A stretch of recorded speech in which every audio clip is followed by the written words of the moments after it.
Hello, bachcho. Let's read the extract. The extract says that, alas, the living are few, but the dead are many. Do not remind us of our deepest grief. जो जिंदा है वो कम है और मरे हुए ज्यादा हैं. हमें हमारे दुख के बारे में याद मत दिलाओ.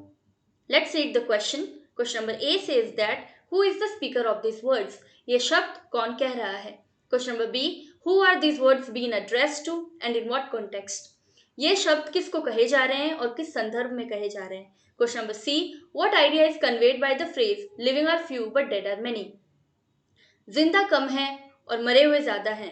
इससे क्या चीज कन्वे हो रही है? Question number D, in what way were they being reminded of their deepest grief? किस तरीके से उनको अपने दुख के बारे में याद दिलाया जा रहा था? Let's understand the key concept. Being reminded the biggest grief. उनके जिंदगी का जो सबसे बड़ा दुख था उनके बारे में उनको याद दिलाना.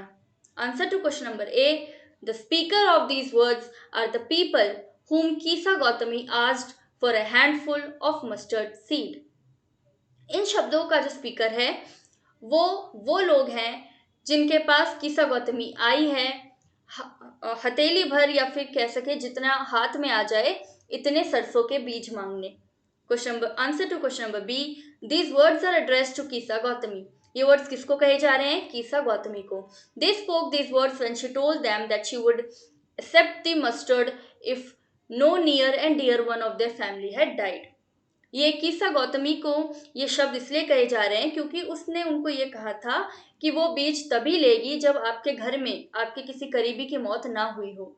Answer to question number C, each family Kisa Gautami visited had more of their members among the dead than among the living. जो भी परिवार कीसा गौतमी जिस भी परिवार में वो गई वहां पर मरे हुए लोगों जो मेंबर्स मरे हुए थे उनकी संख्या ज्यादा थी बजाय कि जो लोग जिंदा हैं उनसे. There was no family who had not experienced the death of their loved ones. ऐसा कोई भी परिवार नहीं था जिसने अपने किसी करीबी की मौत ना देखी हो. Answer to question number D, Kisa Gautami's request for mustard seeds reminded the people of the grief of having lost their loved ones. जो कीसा गौतमी की रिक्वेस्ट थी सरसों के बीज को लेकर के, उसने उन लोगों को उस रिक्वेस्ट ने उन लोगों को अपने करीबी की जब उनकी जो करीबी मर गए हैं उनकी याद उन्हें दिला देती है और उनको दुख होता है. ग्रीफ यानी दुख होता है. Hope you understood the question well. Best of luck. Thank you so much.